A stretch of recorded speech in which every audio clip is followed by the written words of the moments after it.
Salut les voleurs masqués, ici Chloé pour le premier épisode de 111 Gaming. Le but est simple, parler d'un jeu sur 10 critères en 111 secondes. Aujourd'hui, on parle de Persona 5, le petit dernier de la série des Persona qui m'a vraiment beaucoup plu. Bon, par contre, 111 secondes ne suffiront pas pour parler de ce jeu.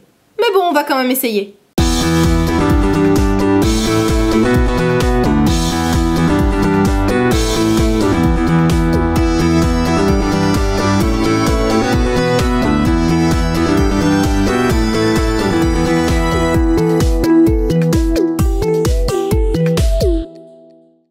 Persona 5, dit P5 pour les intimes, est développé par le japonais Atlus et est sorti chez nous le 4 avril 2017. Pour que vous compreniez un petit peu plus les bases de l'univers, je vous donne quelques pistes. Dans le jeu, le héros arrive systématiquement dans une nouvelle ville et donc dans un nouveau lycée.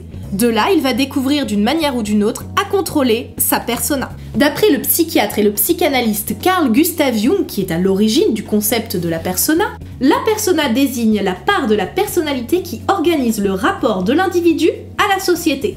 En gros, la persona c'est un masque social qu'on va porter en société d'une manière plus ou moins inconsciente. Sauf qu'ici, dans le jeu, la persona prend la forme d'une arme matérialisée par notre esprit qui va nous servir à combattre et à faire aussi plein d'autres choses. En tout cas, P5 regorge de différentes mécaniques de jeu que vous allez pouvoir constater si vous y jouez. Maintenant que vous avez les bases, on passe aux choses sérieuses. 3, 2, 1... C'est parti!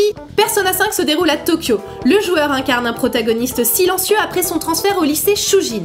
Durant l'année scolaire, lui et plusieurs étudiants vont éveiller leur persona et devenir des justiciers masqués qu'on surnommera les Phantom Thieves. Pour cela, ils vont devoir aller dans des mondes surnaturels appelés palaces, où ils seront chargés de voler la corruption ou la malfaisance qui réside dans le cœur des adultes. Dans cet opus, l'univers se tourne vers une ambiance sombre où les crimes et l'oppression nourrissent Tokyo, ce qui va exaspérer nos justiciers masqués. L'univers est donc sérieux mais alterne avec des phases de légèreté qui sont parfaitement bien dosées. Le graphisme à forte inspiration manga se mélange astucieusement avec le côté comics et c'est juste bluffant. Inspiré en grande partie des univers tokyoïtes, il amène quelque chose d'à la fois réel et de très dynamique. Quant à la musique, les tons acid jazz fonctionnent complètement et les ambiances de combat sont parfaites pour nous imprégner de l'univers. A noter que chaque donjon a une prédominance musicale, ce qui nous permet d'accéder à plusieurs styles. Que ce soit notre bande de justiciers masqués, les relations secondaires ou encore les PNJ, ils sont tous traités de manière assez authentique et donc on s'y attache très facilement. Avec une difficulté réglable, le gameplay fourmille de mécaniques, allant du système de combat basé sur les faiblesses des ennemis,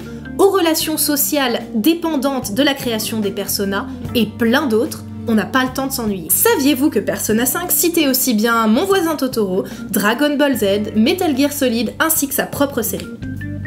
Maintenant oui, vous n'aimerez pas si vous ne voulez pas jouer en anglais, si vous en avez marre des RPG japonais et son lot de références, et si vous avez envie de vous embarquer dans une histoire moins prenante et disons-le, moins longue. Vous aimerez si vous êtes prêt à vous impliquer dans une histoire intense et à suivre des personnages hauts en couleur. La team du 111 lui met une note de 45 sur 50, la moyenne des médias, c'est-à-dire jeuxvideo.com d'un côté et Gamecult de l'autre, lui met une note de 8,75 sur 10. À vous maintenant de mettre une note puisque c'est vous qui avez le plus de poids pour noter et le résultat vous sera donné sur 111 dans un prochain 111 Gaming. Persona 5 est un jeu à faire, comme toute la série des Persona si vous voulez mon avis. Il vous fera vivre une aventure passionnante qui vous poussera sûrement pour les plus extrêmes d'entre vous à le compléter jusqu'à 100%. Au-delà de ça, c'est un jeu véritablement magnifique et très agréable à jouer et qui a plus d'un tour dans son sac. C'est vrai que j'avais une petite appréhension au bout de 8 ans d'attente, mais cette dernière a tout de suite disparu au bout de la première heure de jeu. Ce sera tout pour moi. J'ai d'ailleurs fait un épisode sur ma chaîne qui parle du masque social où je parle de Persona, mais pas que, donc n'hésitez pas à jeter un coup d'œil. D'ailleurs, ma chaîne s'appelle Parallèle et je mets plusieurs œuvres en parallèle afin de parler d'un thème. Encore merci à MRP et aux autres fondateurs du 111 pour ce concept beaucoup trop cool. Sur ce, merci d'avoir regardé cette vidéo et à la prochaine!